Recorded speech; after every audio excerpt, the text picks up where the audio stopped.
Welcome to the NerdSloth Podcast, where two lazy nerds talk about whatever we got the energy for. My name's Chris.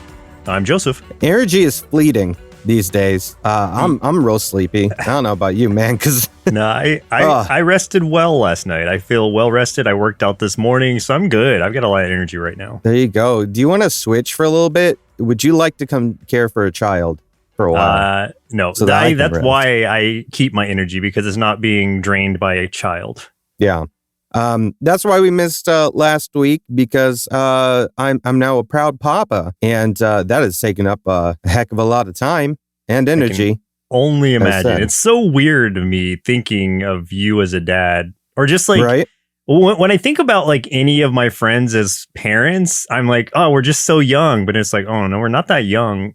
No. But it still just feels like mentally we're not mature enough to have children, I guess is how I feel. Yeah, for sure. Like I've been feeling that for sure. I'm just like, oh man, was I supposed to do this? Like I almost feel like did I do it wrong? Like did I do it bad? Was I supposed to wait? Anyway, no, it's been great though. Aside from, lack of sleep, lack of energy to do almost anything else. But you've been up to all kinds of things though. I've been playing a lot of games for sure. Yeah. And you went to you went to see the new Spider-Man movie. I did. I saw that. I don't remember what we talked about on the last episode convention wise. I know I probably had talked about Texas Frightmare.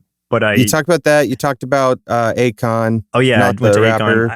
I did not go to the fan expo because honestly, like, and I probably mentioned it before. Like, it's just I'm not into like meeting celebrities in a fleeting sense. Like, if I'm going to meet a celebrity, I want to have coffee with them. I need to have a discussion with them, maybe an interview with them or something. Not.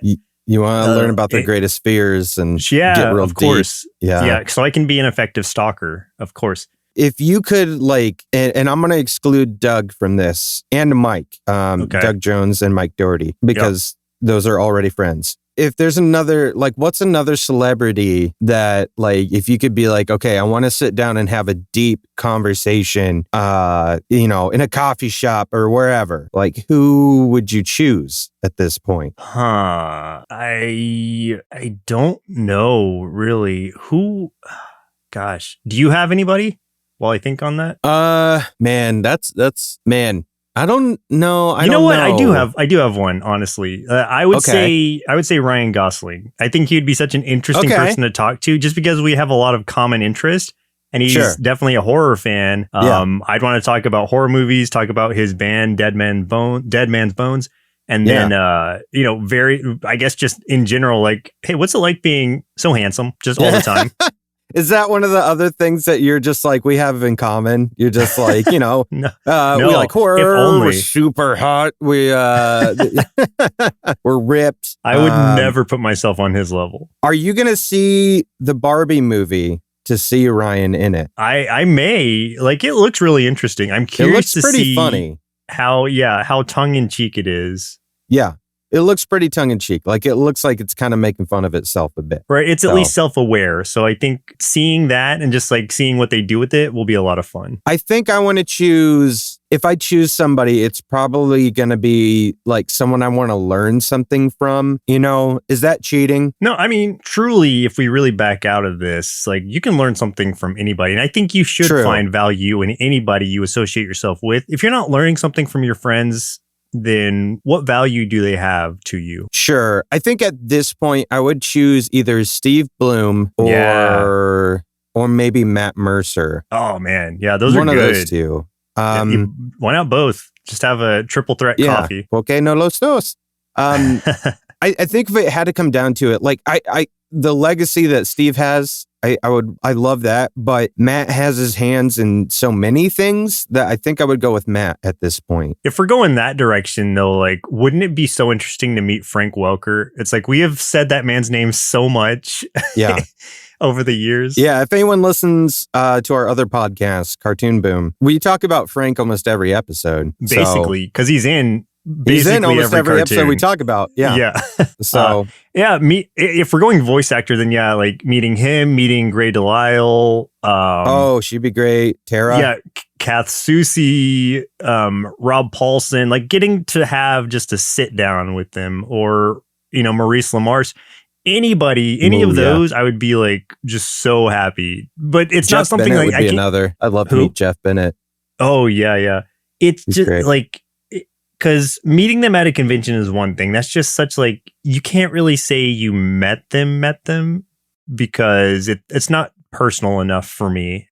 But even it's like, oh, hey, I remember seeing you at a convention years ago. And they're just like, oh yeah, I also remember you, person. Yeah, hey, it's not. Yeah. Insert name here. And that's not to like, I don't want to talk down about like people who do find enjoyment with that. If that's enough for some people, and that's awesome. I guess it's just not enough for me. Yeah, because I think that it's a special experience for plenty of people when they meet someone, like even just for a little signing thing. Especially with like, I think about, I've seen some interactions, and this would be another great person to meet too, Matthew Lillard. Oh my God, yes. I've seen a few video clips of him meeting folks for the first time, and just he's such a beautiful human being, and just like the impact that he has on folks when like he meets them, like I can tell that it's like even in those few seconds he has changed that person. So I don't want to shit on that. No, it's great. I'm not shitting on it at all. And like, I've seen videos of like even Keanu Reeves, like talking to like kids or whatever. And it's just like, oh man, they're going to remember that moment forever. And that's so cool. So it's like, meeting these genuinely good people, even in a small spurt, is like still can be life-changing, or at least like a really memorable experience. Man, spurt is a word I really don't like. Like it's just a gross sounding word. Spurt. Ugh. Especially having changed a lot of diapers lately. Just the word spurt has really gotten under my skin. Probably gotten spurt all over. I did. I got spurted on yesterday for sure. And what sucks about that is I was going to make curry for dinner. Oh. And then when I got spurted on and it looked like the curry I was going to cook, I was like, I can't, I got to make pizza now. Can't do it. So I need to make something solid, less runny. Yeah. Something that I can tell what it is, Oh man, that was rough. So game wise, have you been playing anything? You've had plenty of time, but I don't know how much that time just goes to like monitoring a child, and or like, have you had any time to yourself? Man, not a lot, but I can tell you what I've been playing a little bit, which is every once in a while I get some time to sneak off and play a little bit of Diablo 4. And there's plenty there I'd love to touch on. I haven't gotten to play as much as you have, I know. So I know that you've got a lot to say. I just hit level 45 yesterday, but I'm still really only playing it like not as much as like I would like to. It's just been I've been busy. So yeah. But you can level up pretty quick, and is I guess my point, especially if you play it on the secondary World difficulty. Yeah, because that you're getting experience. It's a little harder, but you're getting experience faster at the same time. And here's what I got to say about the world tiers though. Like World Tier 1 is like barely playing the game from this, but okay, I'm saying this from a guy that has played all the other Diablo games. Was there when Diablo 1 came out, played the crap out of that all the way through. Diablo for World Tier 1, that is a cakewalk. Like, to me, the difference between the two is like the two world tier settings, which is the difficulty settings. I don't know if you felt this experience, if you tried the first one. No, it didn't try it. It seems like a pretty big difference, because like I did it and I'm like, oh my God, I'm barely touching these monsters and they're just dying. Like I could sneeze and like everything in a 5-mile radius dies. I was like, this sucks. So that's interesting. Yeah, so that's a more casual playthrough of it, but you're also like limiting yourself because you're getting experience slower. So it's like, it'll be easier, but it's also like the drawback is you won't be leveling up as fast. However, if World Tier 2 is too hard for you, then you're going to be leveling up slow just because you're not able to take on these bosses. So I think there's a trade-off there. Yeah. I can see the reason for it. It's like just having an easy mode or very easy in a game where some people just like that kind of, they just want to experience the story or whatever. They're not looking for a true challenge or anything like that. So in that way, I can understand it, but I'm glad that they at least have it where if you're playing a little bit harder, then there are benefits to that. And I think they've done that at least I'm pretty sure Diablo 3 did it as well, where like the higher tier you go, the more you're getting out of it, either the more rare loot or higher experience. I think it was I don't know if it was experience. I know like rare loot for sure. Yeah. But yeah, I was just kind of surprised at the difference between the two. It felt pretty, maybe it's just me. I don't know. It felt pretty vast. Because I felt like it wasn't a challenge in any sense to going to 2. And I was like, okay, yeah, this is pretty challenging. Because like, especially when you get into like the events, you see a red circle on that map. You get into it and it starts out, you're fighting a few things, then you're just swarmed and you're like, oh my God, am I going to make it through? Yeah, those get real hard, real quick. Yes. Okay, so let me ask you how you feel about, because this is one of the main points of contention for me, and I go back and forth on it. How do you feel about scaling everything to whatever level you are, no matter where you are? That I like. You like I like that.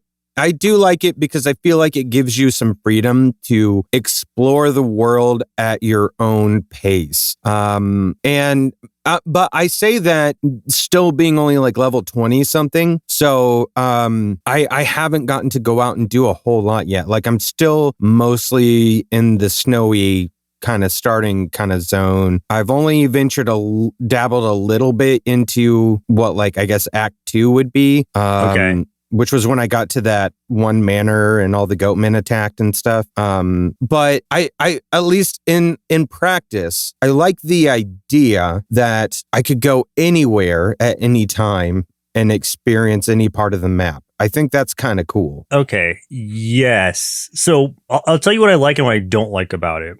Sure. Because that's true. So what I like about it, or what I don't like about it first, because I think I don't like less than I like. So what I don't like about it is that I never feel like that power curve where it's like, I've gotten all these levels, I've learned these new skills, and now I am just like steamrolling over these starter enemies. Like these goatmen are nothing to me now. Instead, it's like, true. Oh, these goatmen are still a challenge. Like no matter how strong I get, I never feel like I've gotten so powerful that I can steamroll anything really. Maybe spiders or whatever, but it's like that's just because they're like one hit kills basically. But the advantage of it is like you were saying, no matter where I go on the map, I don't have to be like, oh, I need to go somewhere else to level or to grind. I can be like, oh, I want to fight these enemies, or I need to explore a little bit further here. But as I'm going, I'm getting experience because I'm still having to fight through even level enemies. So I think the level of progression is better with everything scaling to you, just because as you're exploring, you're still gaining experience steadily, as opposed to like if you were just like going back and exploring a starting area, if everything didn't scale to you, then you would be like, well, no, I'm just taking down these level 1 enemies. They're not giving me any experience. I'm not getting anything except like the exploration out of it. So it's kind of like getting both at the same time. Another disadvantage I would say would be that there's never been a point where I'm like, oh, I want to go to I feel like I'm strong enough where I can go to a higher level area and try to take on these new enemies. Like when I'm looking at something like Dark Souls or whatever, there are spots where it's like, oh, these are way too strong for me now.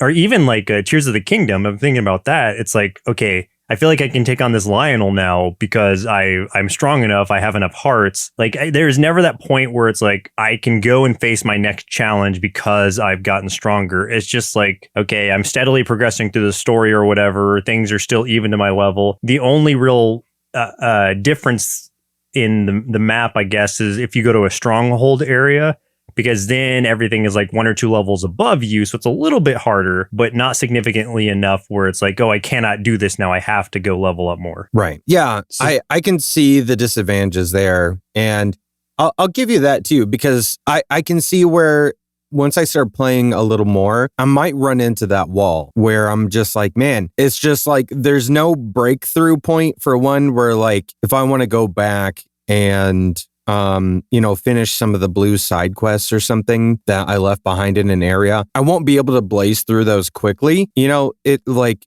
the struggle will be about the same no matter what level I'm at. Yeah. So, but the experience will be the same too. The experience will be the same. So that's the trade-off. And then also, like you said, it doesn't really help to build anticipation for going to a new zone or fighting against a specific boss in like a idea of like, oh man, I can't wait till I level up and so I can go up against this boss or go here.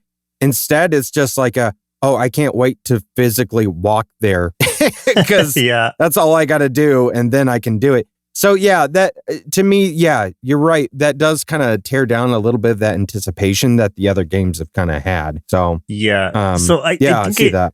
I have kind of a middling opinion on it for that reason, because I see the advantages and disadvantages of it. It helps with the leveling curve, but the anticipation that I get from playing other games where I'm looking forward to facing like a big challenge is less so here. And that kind of takes away from some of the excitement. Yeah. As far as gameplay, the look, the feel, level design, all that stuff, how do you feel about that?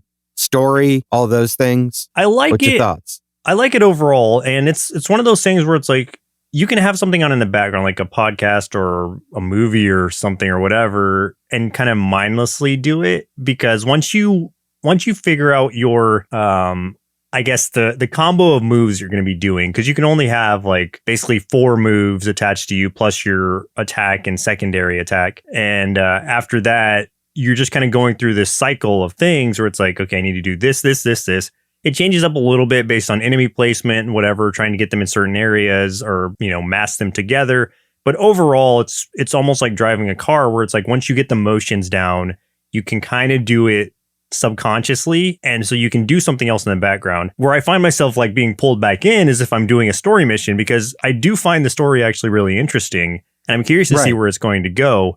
So that's where it's like, okay, let me pause this movie real quick so I can listen to this story dialogue. And the dialogue's good. I like it. Yeah. So I think overall, and gameplay is great. I like especially like the skill system that they have, where you're just, as you're learning the skills, you can kind of make your character or like get them kind of decked out in a way that you can play them the way you want to play them. Where it's like, if I want to be a rogue that focuses on his traps, I can do that. If I want to be a rogue that focuses on, using a crossbow or a regular bow, I can do that.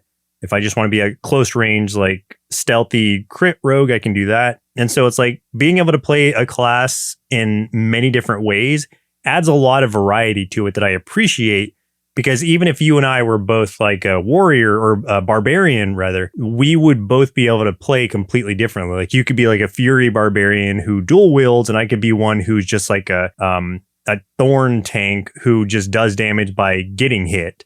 So that aspect is really interesting to me. And I think they've done it well, the way they've laid it out, and kept it simple enough to where it's like, okay, you can only use one move from each of these tiers. So it doesn't get too convoluted. And I don't have to worry too much about my action bar being like overloaded, like something like WoW or whatever, where it's like, okay, I need 2 or 3 action bars because they all do different things, Right. So you are playing Rogue. So what kind of build are you doing on the Rogue? Right now I'm doing a poison trap build. Okay. But I'm coming from doing I was doing a frost build, which was cool. And I tried out a shadow build too. I like them both, but I just find the poison is interesting to me in just the way that it plays. But there's value to all of them. But I haven't even tried the like ranged stuff with them, the like bow and arrow or crossbow stuff, because that's just not the way that I like to play my rogues generally. Sure. Okay. I'm doing Necromancer right now, and I'm doing I don't know, I guess like a term for the kind of build, but I'm doing like obviously I'm relying on summons for the most part. So I've got my little army going, and are you doing skeletons or golems or what? The skeletons, I haven't unlocked Golem yet. So okay. I've got 4 skirmisher skeletons and 3 mage skeletons right now, and they are specializing in cold damage, so they can freeze enemies. Yeah. Which is great. And then I'm trying to remember, it's like for, I think it's when they freeze an enemy, or maybe it's when that enemy takes damage when they're frozen, I get some of my essence back, which is the stuff I use to cast my spells. So what I basically do is the spells that my dude himself does really is weakening the enemies while my skeleton army fights. So I'm basically kind of trying to like run around the outskirts, and I shoot like this bone lance kind of through that weakens them, and I have some other crowd control kind of things. So I'm more doing crowd control while they do a lot of the fight, and then also just trying to stay alive, because like the more I cast those things, the more I aggro like everything. Yeah. So like I've got like this one talent I use called Blood Mist, like, so I'll use that, someone will come after me, I'll do that, and I can become kind of invulnerable for like a couple seconds. I can kind of mist through the battle, and when I go through, I do a tiny bit of damage, and I can get a little bit of health back. So it's kind of like a dodge sort of thing. Like a vampiric I'm basically dodge. Just trying to not die while I'm weakening everybody. And I've got some AoE stuff too, like casting...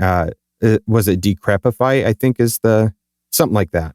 Yeah, I don't know. I haven't played a Necromancer. They look interesting though. I was like looking over the skill tree, and I saw something in there that you could essentially do like a blood build where you are casting mostly blood magic and stuff. And I guess your summons are there no matter what build you go with, just because that's part of the Necromancer thing. But yeah, you can even do like a Shadow Scythe build, like a bunch of different kinds. So again, that just goes back to me appreciating the variety that these classes have. I did start with the Shadow Scythe kind of thing before I really had a grasp on what I was doing. And then I didn't really like the playstyle as much, because I was finding myself in the fray too much while being too weak. Squishy. Like I was taking too much damage. So I was like, all right, I need to reconfigure a few things. So I reset my talents, and just decided to go with something where I could try to run around the skirts of battle and let the little army do all the main work there while I weaken them for them. So, and I found that pretty fun so far. And it also lets me run around and try to pick up loot while they're doing all this stuff. So that's kind of fun. Yeah. That I am curious about Necromancer. Like I almost made one just to test it out, like the blood build and whatever. Sure. But because I did also make our barbarian to test it out, and a druid is what I started with, and then I found out one of my other friends is playing druid, so I'm like, I'll just play something else.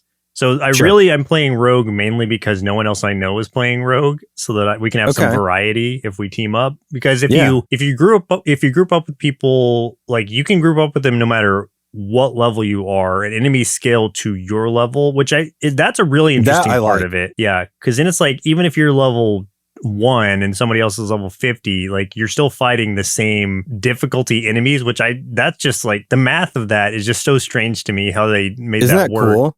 Yeah, a very cool aspect, because you never feel like, oh, this person has to carry me through this or whatever. It's like, oh, we're both benefiting from this.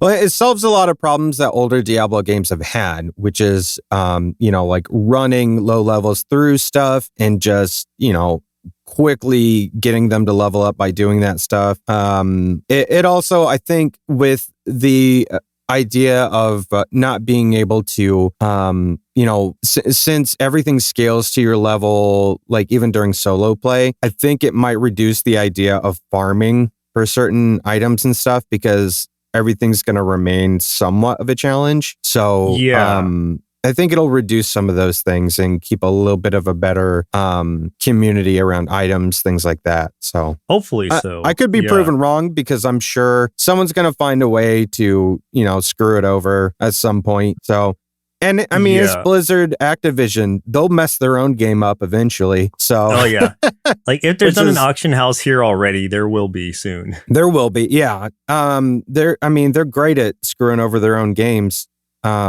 Speaking of which, I did want to tell you in case you hadn't heard about this.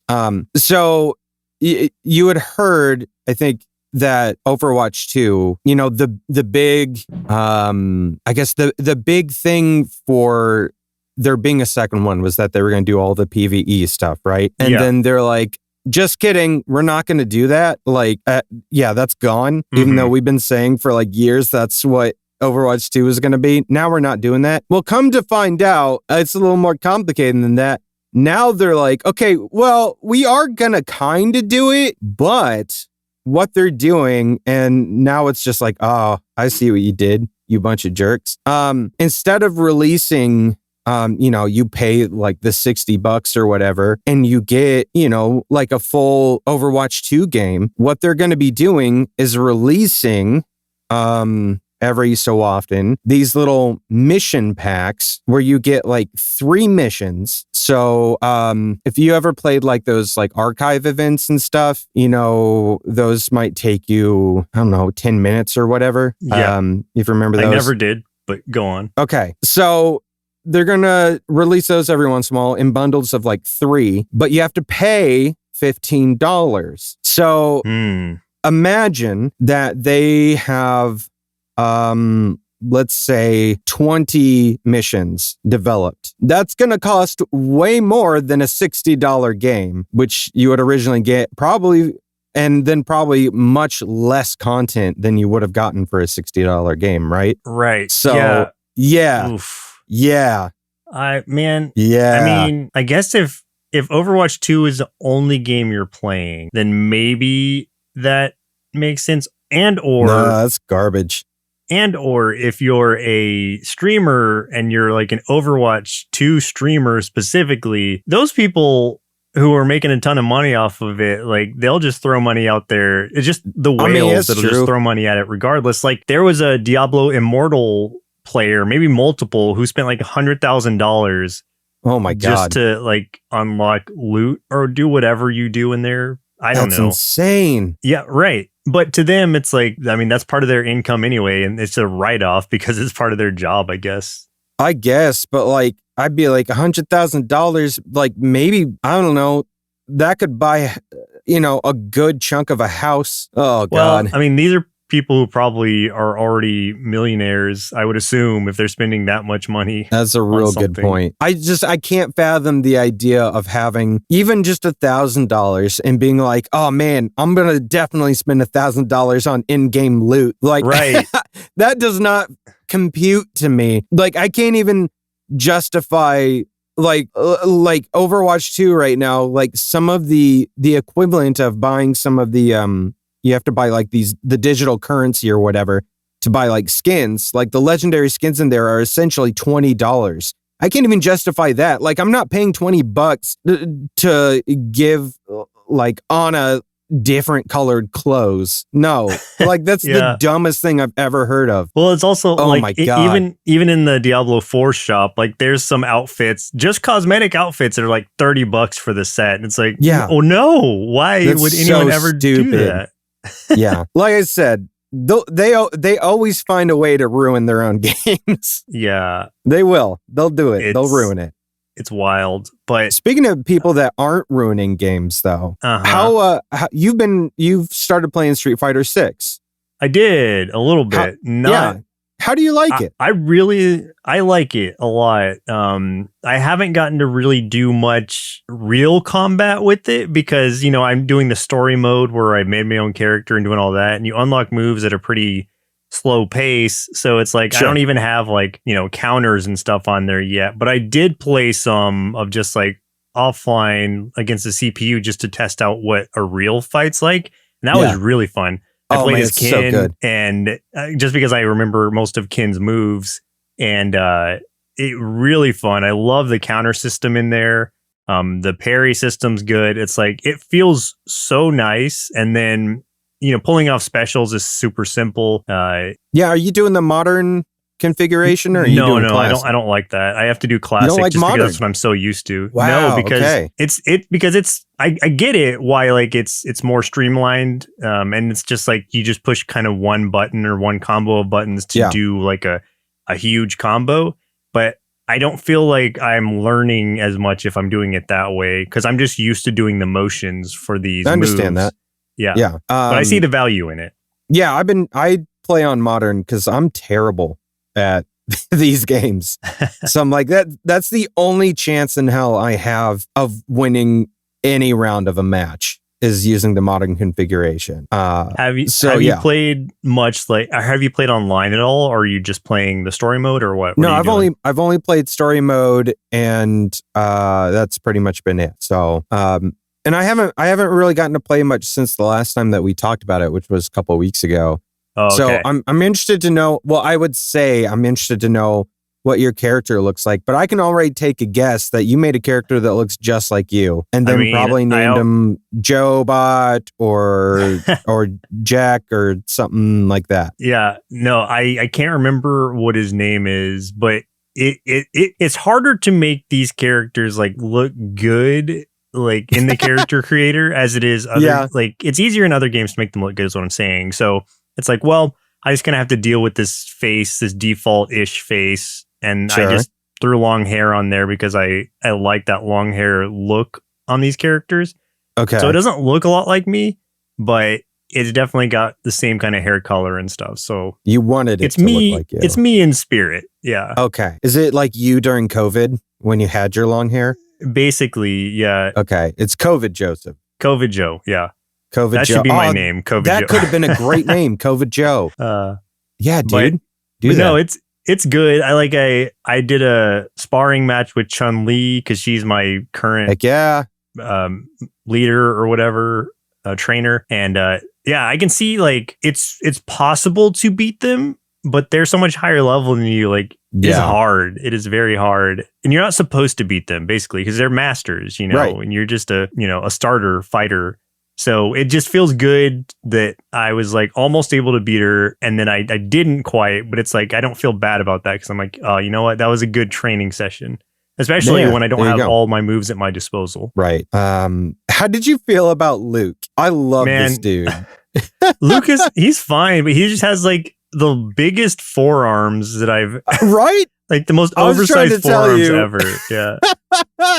Oh my God, they're just hams. It's ridiculous. Oh man, he's so funny though. I love that guy. I like his character. Yeah, he's infectious. He's just so fun. I do like the lineup that they have now, but I'm hoping that they add more new characters, more classic characters relatively soon. I know Akuma's coming and some other like classic characters will be in the first like character pass or whatever, but I'm curious to see who else they have lined up for it. I would love to get a Street Fighter game where they honestly do a Smash Brothers where they literally give you every character that has existed in the franchise. That would be amazing. Yeah. I mean, include everyone from Alpha and it would be really interesting too. And I know other people have been waiting for this kind of moment too, is including people from the original Street Fighter, like include updated versions of those characters. Because most of those characters have never been seen again from the very first game with the exception of basically Ryu. So Ryu and Ken, I think they're the only ones. There's a lot of people that think that Balrog was basically Mike from the first game, but the creators said, no, that's not the case. They're different characters. So I'd be curious to see what they do as far as like who they're going to add really, because Street Fighter, I guess, has, even though it's kind of ridiculous and over the top ish, it's never gotten to the point of like Soul Calibur or Mortal Kombat where they've added in people from other franchises to my knowledge, aside from like when you go into something like Marvel versus Capcom or whatever, or Capcom versus Tekken or Street Fighter Tekken, whatever it was. So like when they do crossover games, that's when they're like, okay, now we can have them fighting other people. But within their pure games, they don't bring in like a Battletoad or Yoda or something, you know what I mean? And it's like, I feel like I hope they keep that kind of like purity to it, because to me that's like it's special in a way. They'll do the thing where they're just like, oh, we've got the exclusive like Luffy skin for Dalsim this month. you know, from one beat. Yeah, they go the Fortnite route. Yeah. Oh God. Well, I just feel like they don't need to. Like, it just does fine on its own as a more pure fighting experience. Sure. But, you know, I do hope they bring back the luchador guy and Dan. Dan was one of my favorite characters to play just because when you win with Dan, it really feels like you've earned it. Because that is a hard character to play. Yeah. His Hadouken goes like, I don't know, like 12 inches or something from it is not a projectile. It is barely anything. It's great. I always loved Vega. Vega's my favorite character. Yeah, I know. So I hope they bring him. You love Vega. I don't know why you haven't cosplayed as him yet, though. I'm not there fitness wise. Once I do get there, I mean, you are. Better believe it. You have this weird like idea in your head that you're not, but you very much are. Soon. I weirdly, I don't know why. I just love Birdie. Like his design. The big dude with the pink shirt, is that Birdie? He's got like the mohawk with the hole in it. Oh, I'm thinking of a different character. Yeah. Yeah. I love Birdie for whatever reason. I just always thought he looked really cool. Yeah, Birdie does look cool. I'll bet they'll bring him into it. Like he just seems like a popular enough character. Yeah. With the chains and everything. Yeah. I just think he looks awesome. I've always liked him. Who's the dude with the big pink like tank top? I can't remember. No, are you thinking of Rufus? Are you thinking Rufus? Did he have the handlebar mustache and the long ponytail? No. He had like almost like no. Oh gosh, I'm gonna have to keep looking it up. But it wasn't Rufus because he didn't have a mustache. Okay, Rufus is hilarious though. Hugo. Okay. I don't remember what Hugo looks like. It's just a big, bulky dude with like long, flowy hair and a pink tank top. He just looks strange. Okay. Yeah, I do remember him now. Yes. Okay, yes. Yeah, I know who you're talking about.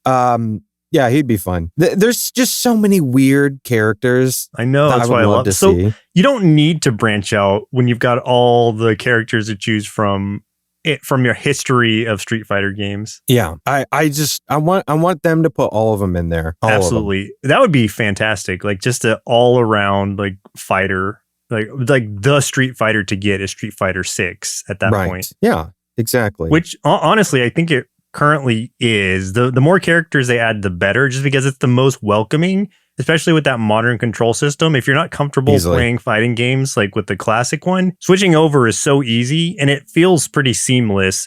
The only disadvantage you have is like you can't chain the combos the way that you want them to. If that was something you were inclined to do, it kind of just does it for you. But it doesn't mean it's like easy mode or anything. You still have to like hit him at the right spot and everything. Yeah. It's just so I think like even if you're starting a fighting game, maybe that's the one to start with, and then warm up to the classic one if you choose to. Sure. I'd love to see a new Street Fighter anime. It sounds like I said Street Fighter when I said that. Yeah. I don't want to see anyone street fart. I'm sure you could find videos called Street Farts. Street Fighter is probably already someone's tag. And they do that. Yeah, I'm sure.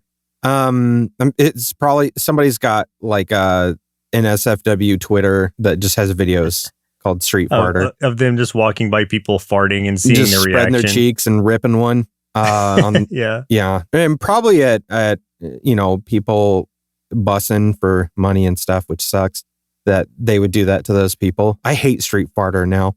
I'm mad at them. Leave those people alone. They need their money. Don't fart in their hats. You just created these fictional people and I'm mad about it now. Been offended by them, by their actions. Yeah. I'm really angry about this. I'm going to have to talk to my therapist about this now because I'm angry.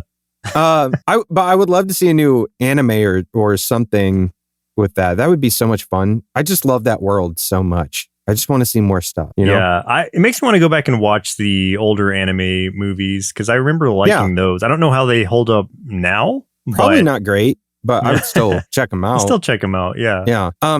Speaking of games that double as cartoons, I read yesterday that a game that you absolutely love is getting an animated series. It's going to be a real short run and short episodes, but it is a roguelike game that you absolutely love. Can you take a guess? Dead Cells? Dead Cells, yes, getting an animated series. I saw that. I don't know how they're going to do that, but I'm curious.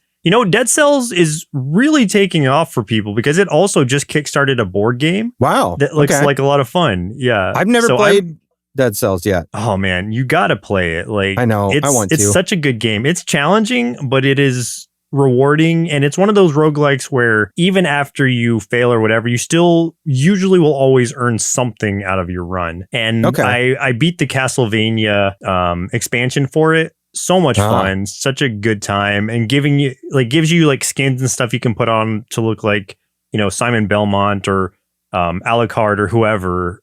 You can earn those in there as well. So it's just like, it's a really cool world and a really solid roguelike for anybody who's interested in that type of game. Sure. Let's say, so I think it was the story of this show, I think was supposed to be like, there's an island and the king of this island did something, I don't know, did something goofy. A plague has run its course through the island and turned everybody into something bad. And then there's a prophecy about a flame-headed hero that will save everyone or stop the king, something like that. That's as far as I don't know. I have attention problems. I barely read it, but it was something along those lines. That's the description of the anime? Yeah, the Dead Cells game. Okay. Yeah, I honestly don't know what the story even is of that game. Nice. I just played through it. Yeah. There you go. I'll play through it sometime when you were busy playing Diablo or Tears of the Kingdom. When my Steam is available for you to actually play on it. Yeah, then I'll play it. So that has me thinking though, like what other video game franchises or just a game, it doesn't have to be a franchise, would you be interested in seeing like turned into an animated series of some kind? I do want to throw out the caveat of no Legend of Zelda. I want to take that one off the table. Yeah, I wouldn't have chosen that anyway. That's not one of my favorite franchises. I appreciate it, but not one that I would go to. I mean, I love that franchise, but like I think that's already in talks, which is why I wanted to throw that off the table. Oh, sure. It sounds like it'll probably happen, so I just wanted to be like, let's not do that one. Yeah. I mean, I got to go with like Elden Ring. I think that would be. There's so much to pull from with that world. It would have to be like maybe not rated M for mature, but like whatever the next rating up from PG-13 would be. Yeah, I guess it could just. Like one Castlevania did. Is that right? Yeah. Okay. So like I would need it to be at least that Castlevania level because you're going to have the blood and just the awesome, like vicious fights, the brutal like battles and stuff. So it'd be interesting to follow a character in that world, but seeing it played out as an anime. I would choose anime for that. I think that would be the best suited one for it. Yeah. My wife just started watching Castlevania at my urging. So good. So I'm every once in a while getting to catch some of it again. How's she feel about it? I think she's liking it so far. She hasn't said much about it, but it's because like her and I are kind of on like polar opposite schedules a little bit. Taking care of the baby. Yeah, because like somebody always has to be up for the baby. Yeah, basically. So like every once in a while, I'll like come into the room and see like she is on like an episode, like 3 or 4 episodes in on Castlevania, and it's paused, and she's like zonked out, and then I'm taking over. So, nice. So yeah, I'm assuming she's liking it quite a bit. So, I wasn't sure if she was gonna like it just because of how violent and gory it is, but she's very drawn to like the like. Supernatural demon kind of stuff. Like she gets really into those kind of things. So I figured this would be something she'd get really into. So now I'm trying to think of one that I would like to see turned into a series. And I'm thinking my first thought, honestly, though, was Banjo-Kazooie. And I don't know that you could really do a story there. I just really like those characters and thought it would be fun. I mean, you could do a story that doesn't have to be like related to the games though. Yeah, like it would have to be a totally different story. Own thing. Yeah, like the adventures of Banjo-Kazooie or whatever. Or what is the newer one? Maybe they could have a crossover show with the one that's like the chameleon and that starts with a Y, I think. Ukulele, right? Or something like that. I think that's what it is. which was basically Banjo-Kazooie with a different skin on it. Yes, that's why I say like that would be a perfect crossover. Yeah. Oh, another cool one would be like Monster Hunter. I don't think you've played any of those games, but those are really fun. So they made a movie of it or whatever, but that doesn't count. We don't. Yeah, I heard it was not good. Yeah, I've heard mixed reviews, so I'm not going to say it was good or bad just because I haven't seen it personally. But I think an anime of that, or just even any kind of animation of that, would be a lot of fun. Sure. Here's a couple more that I thought of that I would like to see. This one you're not going to like. Sea of Thieves. I would love to see a Sea of Thieves show of some kind. Here's why I don't like it. I'm going to tell you. So you don't like pirates. Well, not even just that. It's like the gameplay is already just a cartoon because you're not doing anything. It's not. You always say that. There's so many things to do. Just you and I never did any of the things. Well, what I'm saying is like there's just no progression to it. You're just doing things to do them. So there's just not enough substance there for me. Well, that's what I'm saying is like you create a story with that IP within that world. Sure. And I think there's plenty of things that you could do because they have a huge, vast history and background in that game and a lot of cool stuff.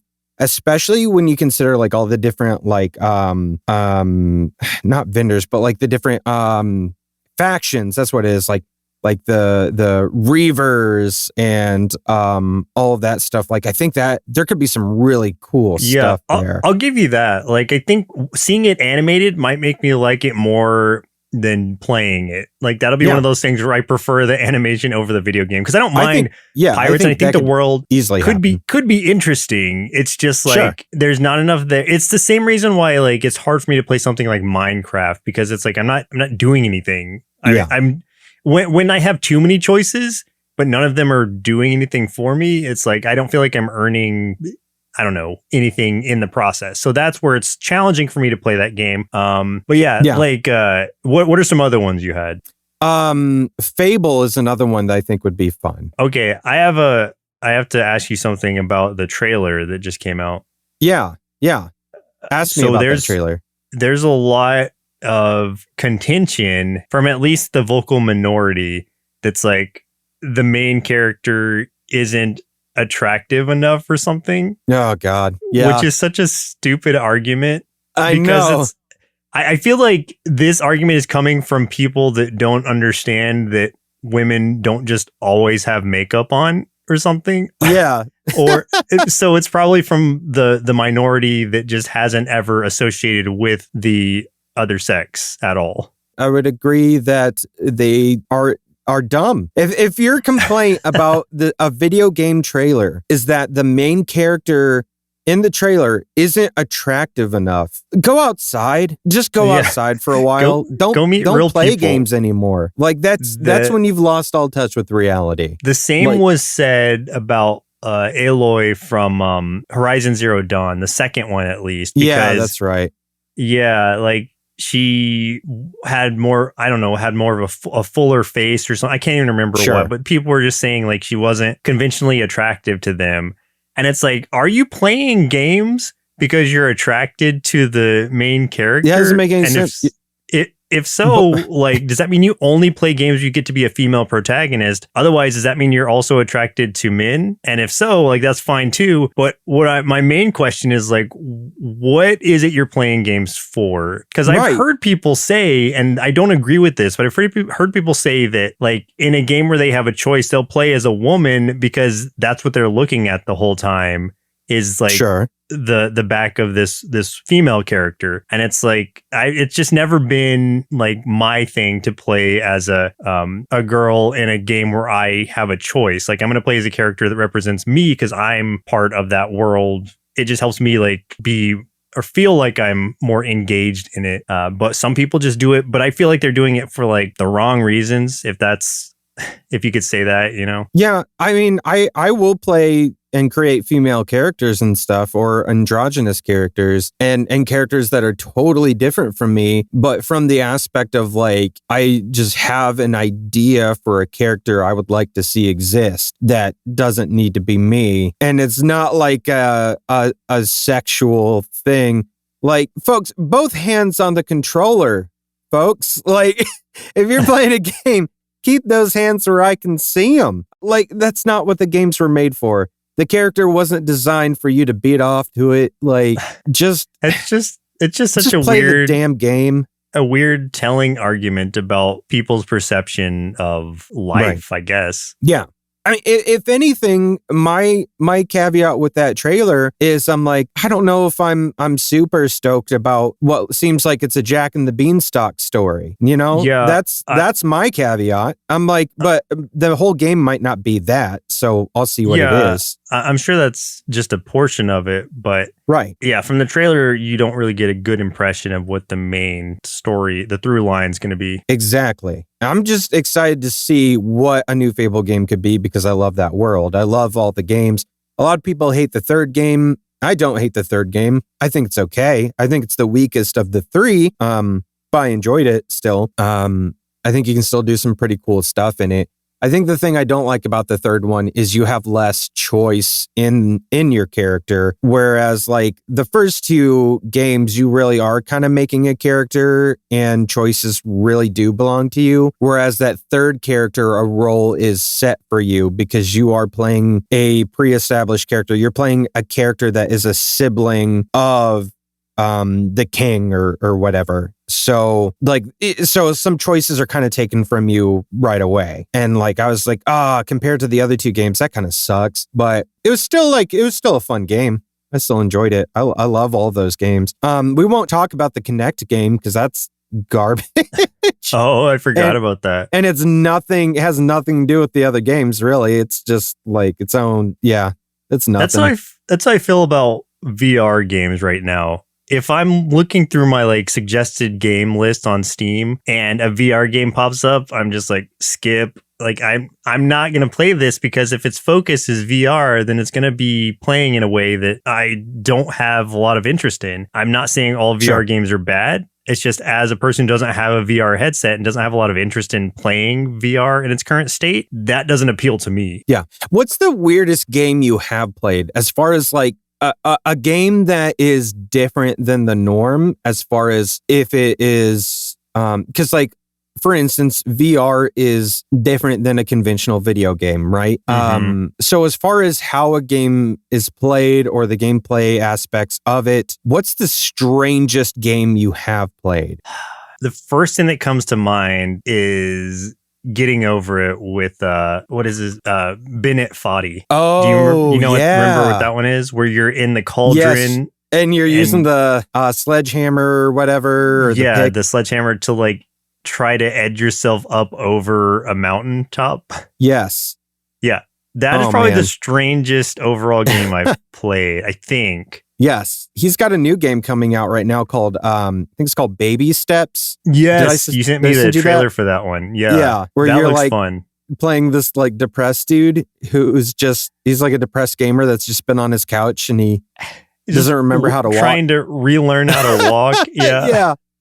So it's like you can do anything you want, but it's real hard to walk. If it's anywhere near as challenging as getting over it, then I think it'll be a real good time. Oh my God. I'm sure it will be. Yeah. There's one game I want to mention that this was the weirdest thing. Well, okay, there's two games I want to mention real quick that were super strange and just really interesting. The first one is called The Vale Shadow of the Crown. This is a game with almost no visuals.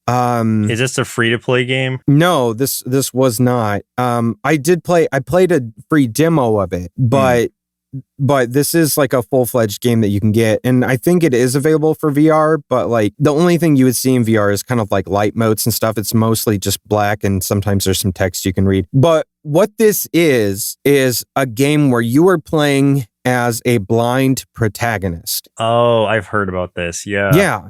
And you're playing as this woman who is blind. And from what I remember, now this has been like a year and some change since I played this, maybe even longer. I remember you're like on like a wagon heading somewhere and like it gets attacked by bandits or whatever. You wake up and you grab like a sword and you're kind of getting these like memories and stuff of like how to fight and everything. It's kind of the tutorial. but you never see, at any point, you never see your attackers anything. You're really just seeing blackness and little light motes and stuff. So you are 100% just listening to like their footsteps, the sound of their chainmail, the sound of them like pulling their swords out, the sound of their breathing to anticipate where they are and when they're striking. And then you have to like turn and move and like, parry and attack based on anticipating their moves on your listening skills. Yeah, and that like was listening for audio cues. Yeah, it was such a crazy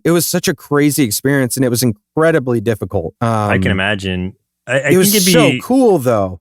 I think it'd be really cool is if like after you are finished with the round or whatever, you can see like a replay of it from a third person perspective and like see how your reactions are affecting everything. Like see the way that you're actually reacting, but visually. Yeah, it was, I don't know, like I don't think I played it for very, very long, but I just thought it was such a unique concept because I'd never heard of anything like that before. It's definitely unique. Yeah. What was the other game you were going to talk about? Yeah, I'm trying to find it real quick because I couldn't remember the name of it. So I'm looking for it right now. But I can talk about the concept. It's a similar concept as the other one.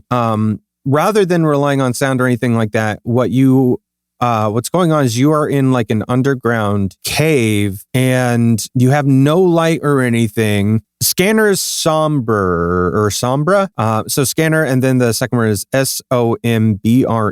So you're in this underground cave. You can barely see anything, you can't see anything. You have this like little machine or something, like this handheld thing, and you're just kind of pressing it, waving it around. And what it does is it acts almost like, kind of like, not quite like infrared, but like when you view something through infrared, you're seeing like different colors and you can kind of see the landscape made of different colors, right? Yeah.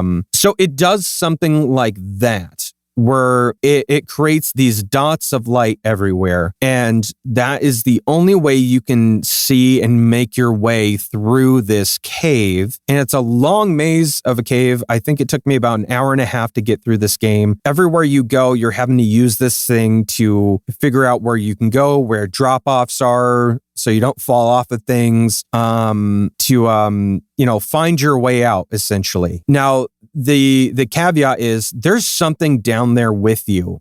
So this is a horror game. So there's something kind of following you through this thing. And you get to this one part where you definitely find like, as you're scanning essentially and kind of mapping the place so that you can see and go through, you find like a lake. And I remember going through a lake and this thing freaking just comes at you, and like you can't see it unless you're scanning right at it, so you have to be so careful and try to get around it. And it's scary, man. It is a real scary game. It's just incredibly unnerving, but it's super interesting and fun. It was one of the most unique game experiences I've had, especially for a horror game.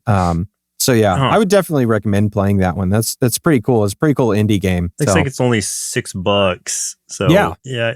I think for the experience, probably worth it. Very positive reviews, so people like it. Yeah, I really did like it. I had a really great time with it. Super spooky. And like, it's just got a real cool atmosphere. It definitely got a lot of scares out of me. Like I jumped multiple times playing this game. I'll have to try it, but probably closer to October. Yeah, do it around October. It's in my collection. Just mooch off me for once. Hey, finally, I can get $6 out of you. For the first time, you can for mooch the hundreds off of dollars that you've used my games. Yeah, don't say I never did anything for you. Any games, shows, anything that you're looking forward to the next week or so? The only thing that comes to mind is Final Fantasy 16. Because I'm definitely jumping on board that, especially because it's more of an action-oriented one, not turn-based, which I know like 15 was as well and whatnot. But that, and there's a parry system. Anytime a game has a parry system, I'm in. You love your parry systems. It's so good. So Final Fantasy 16 for me. With Final Fantasy 16, Tears of the Kingdom, Street Fighter 6, and Diablo 4, I don't need to play another game or buy another game for probably the next like 6 months. There's so many good games out right now. Too many. Like, what do you do? Like, I'm not going to get anywhere with any of these games because they're so I just good. Keep jumping around between them. And then there's other like indie games I want to play too, like Bleak Sword DX, which is one that just got released by Devolver Digital, and is just like almost like a Souls-like, but like really pixelated looking. So it's like a descaling almost of it. Nice. Or demastering, and it just looks so fun. But those are just like smaller games that I want to jump into, but how can I have the time when I've got all these bigger games I need to make progress in? Exactly. I'm also still like real deep into Octopath Traveler 2. Really enjoying that. Oh, yeah. And I mean, that's a long game. So that's going to be, I'm not going to be rushing to finish that anytime soon. Like that's probably going to be one I'm playing in the background for like a year. So I'll play it on and off, but I'm enjoying it. My brother and my nieces just like encouraged me to play Grounded with them, that survival game. Oh, yeah. Because they're picking it up and it was on sale today. So I was like, yeah, I'll pick it up. So I'm probably today going to jump in that with them. So that's another thing that's going to be taking up some time. There you go. Just too many good games. Good problem to have, I guess. Yeah, I just got Diablo 4 to download on my Steam Deck. So I'm going to try to test it. I haven't gotten to test it out and see if it runs well, but I'm going to try to do that today. See if it works and go from there. So hopefully I'll be able to get some more time in on that. Yeah, we got a lot to do. With that said, then, thank you to Lance Conrad for our theme song, Rebels of Our Own Kind. And as always, if you enjoyed this episode, let us know by throwing us a rating and writing a review wherever you can do so. Or you can share your favorite episode and clips on social media, which would be super wonderful. You can find us on all the things at NerdSloth HQ, or visit our website at nerdsloth.com, where you can learn more about us and keep up to date on all the latest and greatest projects we're working on. There you can also find a link to our merch store, info about our very active Discord community, and our Patreon, where you'll find hundreds of hours of bonus content from all the various NerdSloth projects over the years. And that's it. I'm done talking. My name's Chris. I'm Joseph. Play your games wisely and both hands on the controller. Oh, yes.